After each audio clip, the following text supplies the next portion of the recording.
Hi, everyone. This is Rebecca Imholz with the Mount Pleasant Chamber of Commerce. Welcome to a Friday lunchtime talk that we're going to have right before back to school. It's talking about managing parent and student stress as we send everyone back to school during COVID-19. Certainly a very different time, very different type of stressors that we're all facing. We're so fortunate to have with us today Shannon Scott. She has a BS in Psychology and Communications from Virginia Tech, an excellent university, as it's my alma mater. So great to make that connection with Shannon. She's a licensed professional counselor. In her past, when she was teaching at a private school, she realized how much she enjoyed helping her students through tough issues. So she also has a master's degree in counseling from Regent University, where she learned how to integrate faith and clinical counseling. She was licensed in Virginia in professional counseling and marriage and family therapy and worked in private practice in Williamsburg for 3.5 years. That's a beautiful place in Virginia. Upon moving to South Carolina, Shannon worked for the Department of Mental Health for 4 years with a diverse caseload of clients dealing with a variety of mental health issues. And for the past 6 years, she's maintained a private practice specializing in Christian counseling in Goose Creek. In addition, Shannon has enjoyed teaching undergraduate psychology courses as an adjunct professor at Charleston Southern University. Shannon has been married to Pastor Ryan Scott for 17 years. They have 3 children. I know they are keeping her busy. Warm welcome from the Mount Pleasant Chamber of Commerce to Shannon Scott. Thank you, Shannon, for being here. And I failed to mention you're also with Life Resources. Life Resources is a member of the Mount Pleasant Chamber, and that's actually how we connected. Wonderful. Well, thank you so much for having me, Rebecca. I'm so glad to be able to just be a part of this conversation this morning. So appreciate the invite. So let's go ahead and delve right in. Usually when we think of back to school, it involves shopping for school supplies. I still remember growing up, getting new clothes, getting all excited about getting back together with our friends, meeting some new friends. This year is incredibly different. What can parents do to get their kids excited about going back to school, especially if they have chosen the all virtual options? So I know some are in school, some are virtual. What are your thoughts on that? So yes, I feel like this year is it's so different, and it's kind of the first year too where there's multiple different options. Like I know some students are doing just virtual, some students are doing hybrid, so they'll be at school a couple days a week, but then home, and and then hopefully at some point in the year, like we're going to be able to go back to buildings. And so yeah, so I think some of those normal things still apply. I know for us, we actually homeschool, and like with our co-ops, we've actually had to go and buy a little bit more on the school supplies this year because they want everybody to have their own things. Nobody can share, and so there has been some of that, and just taking our kids with us to kind of let them pick it out and, hey, what looks fun to you? But I think too, like if they're going to be at home, part of what may be fun in this season, I know I saw a friend of mine that they're kind of taking 1 day a week, and it's like, okay, once you finish your school, then we're going to do a fun little outing. We're going to do a fun field trip, and so I think those may be some fun things that parents can do this year. I know that we have to be at home, and I know that we're on our computers and what have you, but to still have a schedule and to kind of have a routine, because I feel like really all of us, but especially kids, I think thrive when there's a routine that they're in and when they know what to expect. And so kind of having that, okay, so we're going to get up and we're going to do breakfast, and then super cool, you get to do school in your jammies, because we can't do that when we go to buildings, right? We have to like get dressed and all of those types of things. And so you get to do that in your jammies, and we're going to focus on school. And then if we can get everything done, then maybe we'll go to the park or to the pool or to the beach this afternoon, or we can go and get slushies if it's the end of the week, or things like that are just a little more like, okay, how do we kind of make this experience something that's different but yet still engaging for them and enjoyable. And so kind of having some of those, like, here's our schedule so you know what to expect. But then, hey, once we get done with that, like, then we're already home. We don't have to worry about the traffic of waiting in line to pick you up from school and the traffic to get home, or, you know, we don't have to worry about how long it takes the bus to get you here. Like, we're just already here, and so we can do other things. So some of those may be some fun things for parents to kind of find ways of, okay, how do we make this season enjoyable, even though it's very different? What is the first day of fall? Sorry, I forgot to unmute myself. What I'm hearing from you, Shannon, is that to get them excited, both really, parents and students, about going back to school, it starts with engagement, involving the students in what we're doing to get ready to go back to school, thinking outside the box, coming up with some additional activities that support what they're doing academically. And this is something I've learned from now going into what, our 6th month of COVID-19, is staying on a schedule. Yes. And how, and that really, I just sent my youngest one off to college, and he's doing virtual, but he still has to, he's having to work at having to adhere to a schedule. Yes. When they're not getting up and going to class as much, sticking to a schedule. So those are all really great tips. So for the kids that are going back into the classroom, it's going to be a very different look. You're going to have children there with masks on. They're not going to be able to sit right next to each other. I can't, for me, it's very sad when I think about the little ones, kindergarten, 1st grade, where they have circle time and everybody's, you know, right up next to each other. They can't do that. Plus, I would think when they're younger, seeing people with masks on is a little bit scary, isn't it? So how do you reassure a child? So I think, you know, some things that may be helpful there is letting them pick out some of their own masks, or picking things that they really enjoy. So, you know, like our son really loves dinosaurs and he loves Legos. And so, you know, picking out some masks that maybe have those themes on them, picking out a mask that is really comfortable for them. I think that's probably going to be a big thing. I know I've heard some different parents in our circles say that it took them a little while to find a mask that their child was comfortable with, because some of them were not breathable, you know, some fabrics were difficult or itchy or what have you. So finding a mask that works well, finding one that they like, and then just practicing at home. You know, I think wearing them at home, to just say, hey, let's wear them for the next hour while you're doing this, just to kind of get used to it. And then, you know, as you're going out and about, if you feel comfortable to take your child with you, to just, as you maybe go into some stores, just so they can see, hey, you know what, see, everybody's wearing one. Like, this is just what we all have to do right now. And it's, you know, it's not a lot of fun necessarily, but, you know, this is it's what we're doing to stay safe.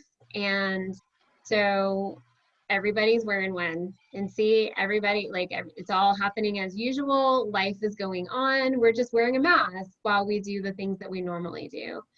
So I think finding ways to just to normalize it for them. Like, this is just now kind of a part of life for a little while. And so I hope that will help little ones, because you're right. I mean, I bless them, like, as they go back and having to wear that all day. And then, yes, for little ones that are not used to that, you know, I think that it does kind of pose some things that can be a little bit difficult for them. So, yeah. That is great advice. Have it be a part of a new normal. Mm-hmm. Getting them used to the mask before they go, but also giving them a sense of independence or individuality, I guess, by letting them pick out their own type of mask.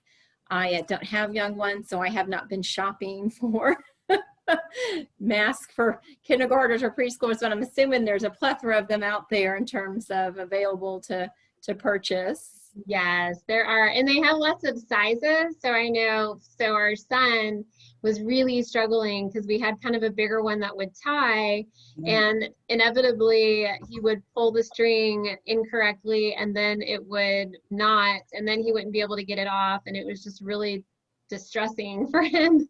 And so my sweet mom actually sent a Simply Southern one that was much smaller, and it had adjustable straps so that, you know, it would fit his little face just right. And he loves it, and he's so excited. Like, he loves to wear his mask now, whereas it used to kind of be a fight, you know. And so I think some of those things, like finding ones that they really like, I mean, I think can often be the key. It's kind of like clothes.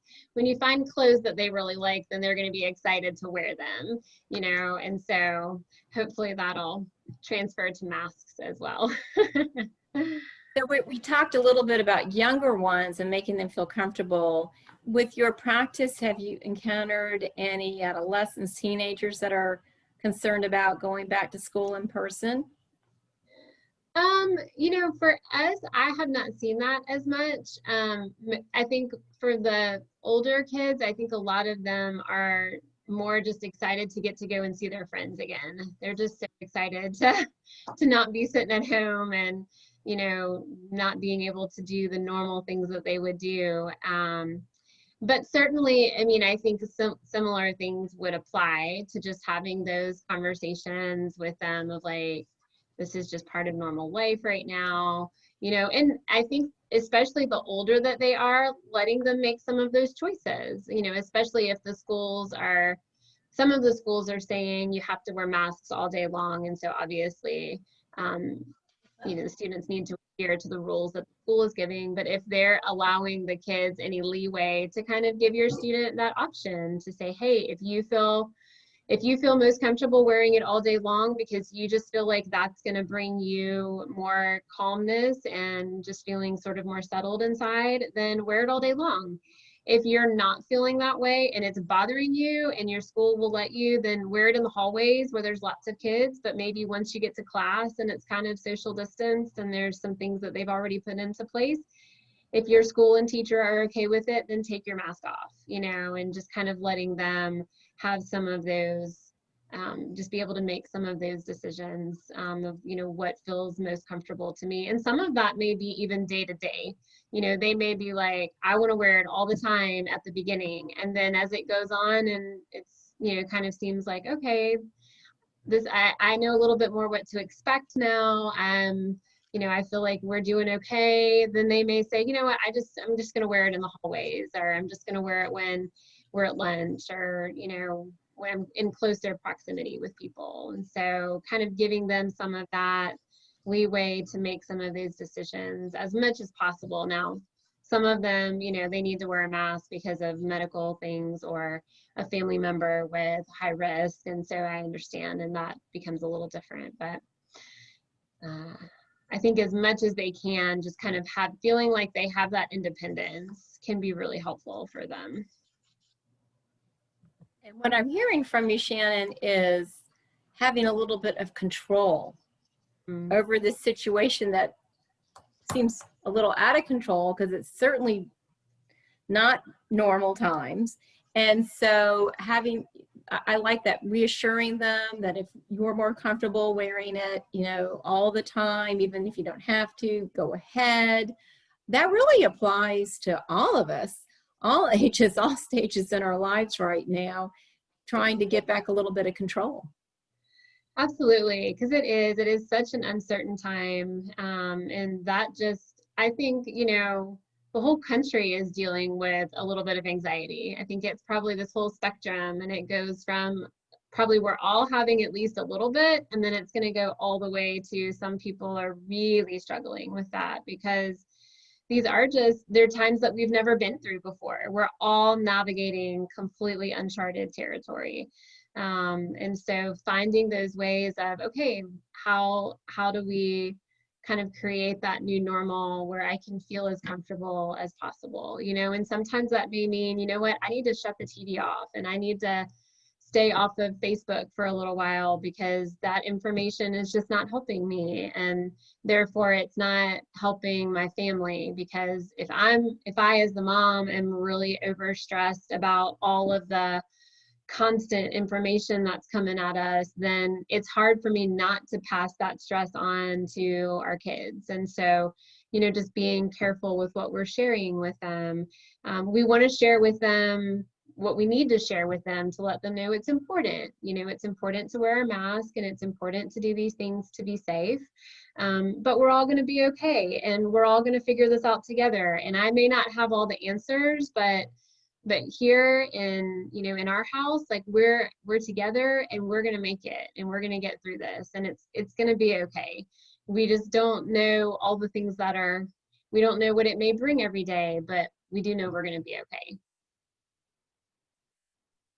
I like that you brought up in our house we're okay. The new term I'm hearing besides the pivot, everyone's pivoting, is the bubble.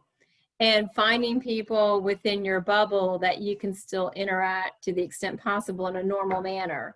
So my Yes. family, we have our bubble of whether it's a neighbor, a close friend, or my grown children who I know are out there being safe, wearing masks, and we're comfortable all being together in our bubble. So it sounds like having your children, and you mentioned you homeschool, Shannon, having that bubble of kids where things are more normal. Is that true? Yes, I think that's as much as we can to create some kind of normalcy. I think that helps kids so much. So yes, I love that. Absolutely. Having that bubble, like who are those people that we have a couple of families, and then we're blessed that we have my husband's sister and her family that live close by. And so there's, so we interact with them from time to time so that the kids still feel like, okay, I still see my people, like I still get to interact, we're not just home all the time. And so, so absolutely. I love that. Yes. The bubble analogy is great to just kind of, we still have people that we get to hang out with. we're just bringing it in a little bit. I like that too. So let's talk about stress symptoms to look for as parents. And I'm sure that would depend upon the age of a child, but so let's kind of start with younger children. What are some stress symptoms to look for that you go, wow, this is concerning to me? So kind of this applies to all ages, but one of my big things that I always look for, and this would certainly be the case even more so with young children, are behavior changes. So if you start to notice that your child is,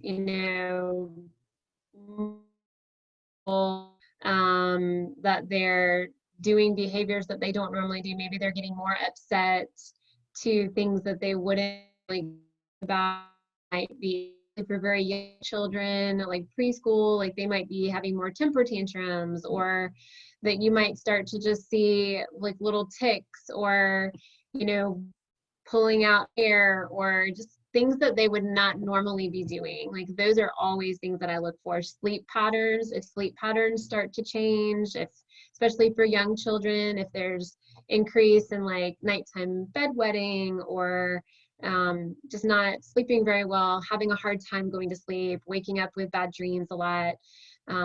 Lots of those are things, because especially with young children, I would say up until probably like middle school even, it's really hard for them to verbalize like what's going on. They just know, I don't feel right. And so then they respond out of that, I don't feel right, but they don't really know how to express that. And so another thing might be that they're having physical symptoms. So my tummy's hurting, my head's hurting, things like that they would not normally have, to start to say, okay, you know what, maybe there's something going on here.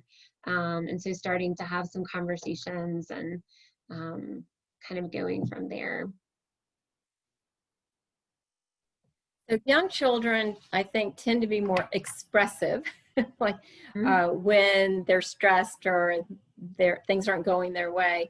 What about adolescents and teenagers, and does it make a difference if they're a boy or a girl?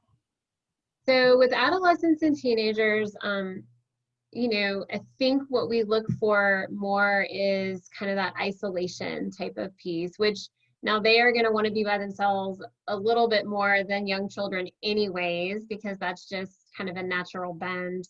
But if they're really wanting to, be by themselves a lot, they're not wanting to be with a family at all.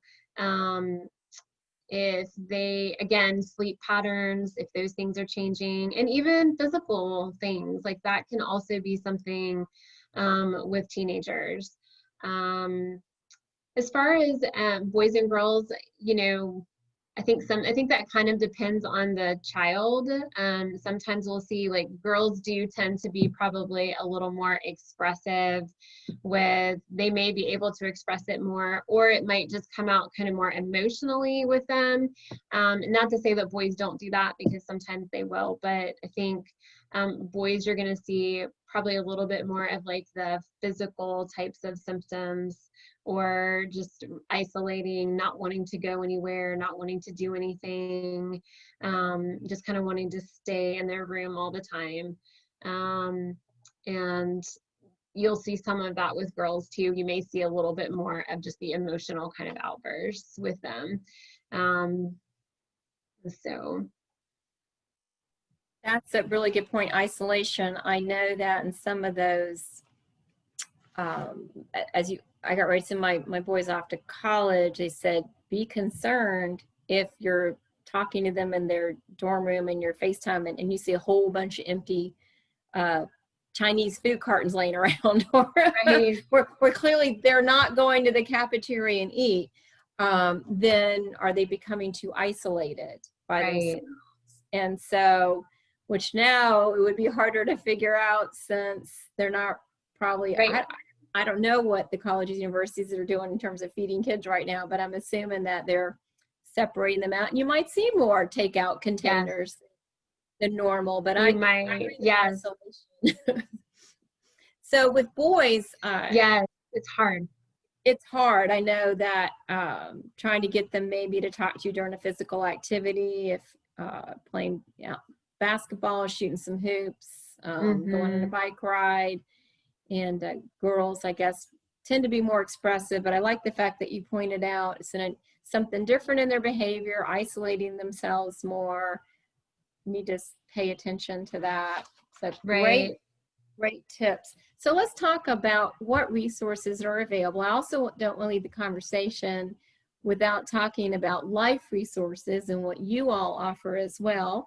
So if there's a concern about, folks are seeing this type of stress that we talked about in their child, what do they do? What's one of the first steps they should do?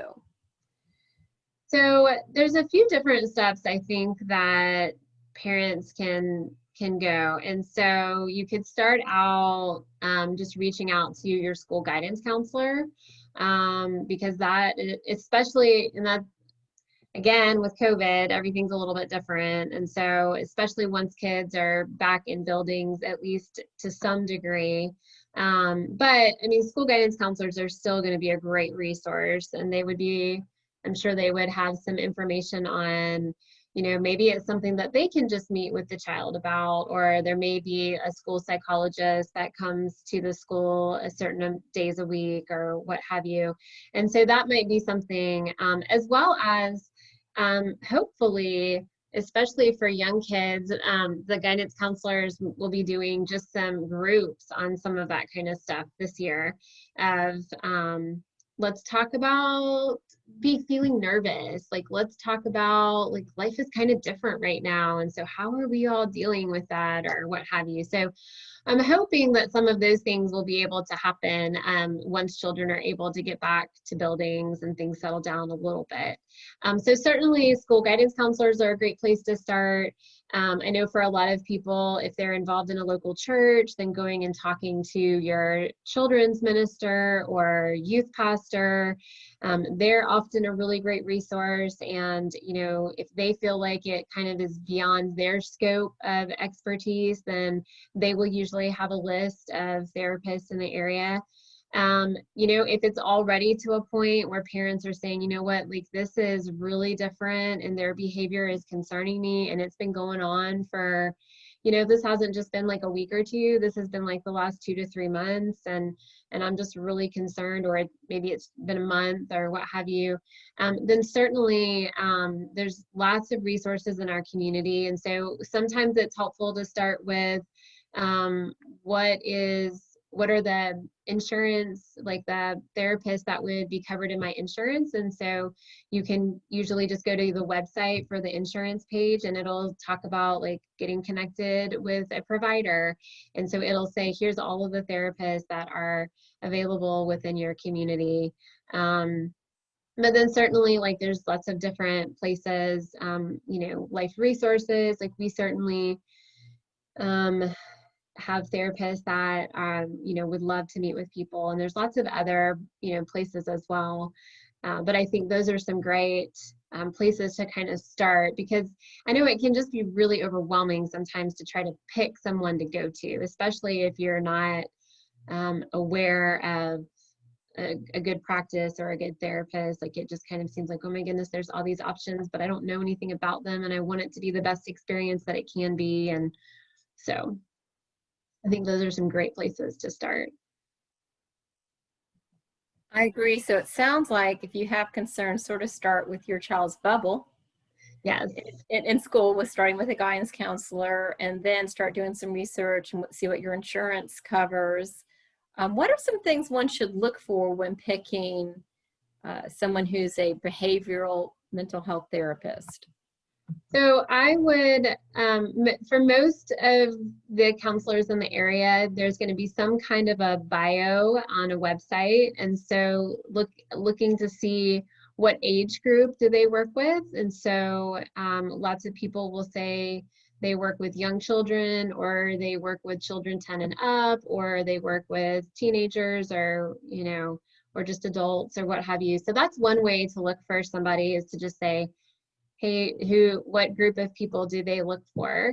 And then you can also kind of look for, are they doing like behavioral modification? Is that what you're looking for? Or do they do cognitive behavioral therapy, which is going to help them to think differently, to hopefully take what we call like worry thoughts and replace them with something that is a healthier thought, which honestly can be really helpful for anxiety. And so those would be some good things kind of to look for. And also too, calling, and it's always great to call and talk to the therapist that you're hoping to work with, and just say, hey, do you work with children that are this age? Like, what do you normally do with them? And if you feel like that's not a good fit, then even just asking them, hey, this is what I'm looking for.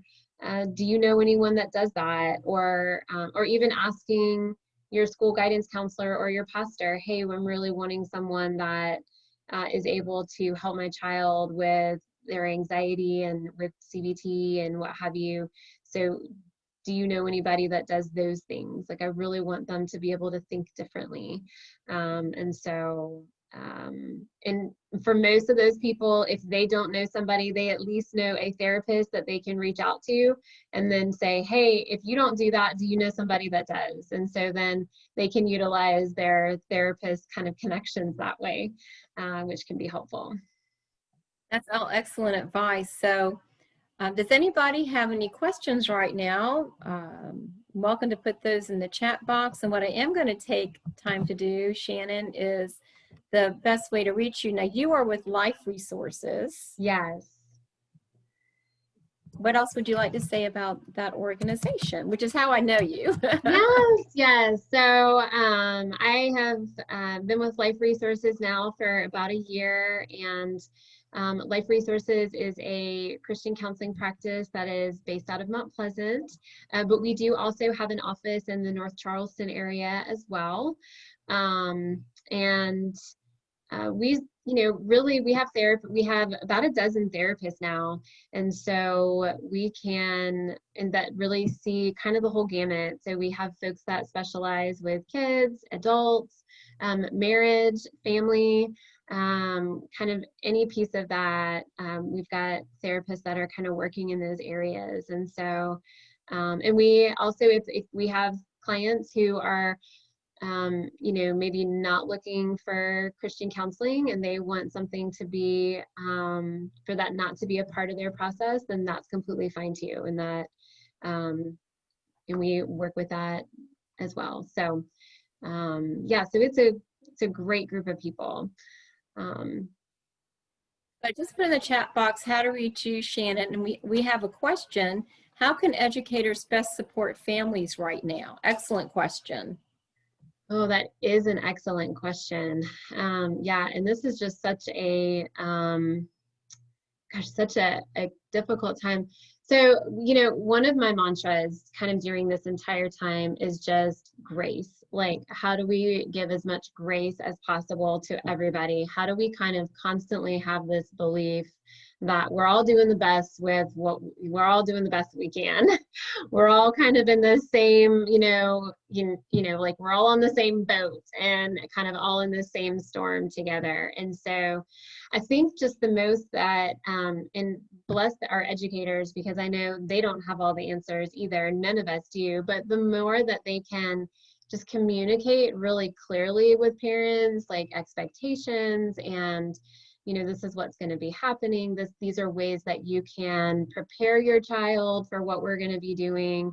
This is what we're going to be doing. This is kind of what things are going to look like. And again, as best as they can, because like you said at the beginning, it's changing every day. And so, you know, just kind of, but the more that for adults and children alike, the more that we know what to expect, like, I feel like that's just one of those things in life. We can't over communicate expectations, you know, because those are just really helpful, so that we just know, okay, this is what I need to do. And even if it's going to be hard, like, at least I know this is what's expected of me. And I don't, you know, so I think that's really just as much as they can communicate. And then just, I think grace and flexibility, like those are kind of our, our go-tos in this season of like, okay, how do we just believe the best, and then how do we be willing to, like, you know, change it at the last minute and, you know, just be as flexible as we can. Excellent advice. So we are coming near the end of our lunchtime talk today, unless somebody else has a question. Any final thoughts, Shannon?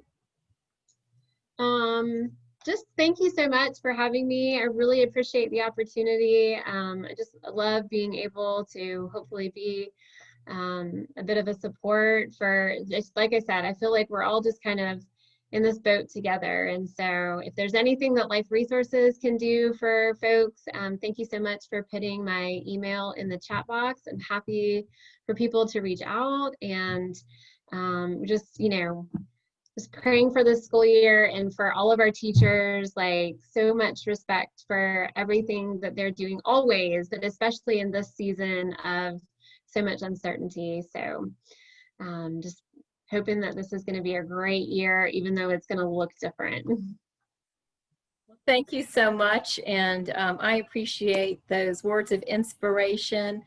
Thank you, Shannon Scott, licensed professional counselor with Life Resources. Thank you for those who could join today's lunchtime talk.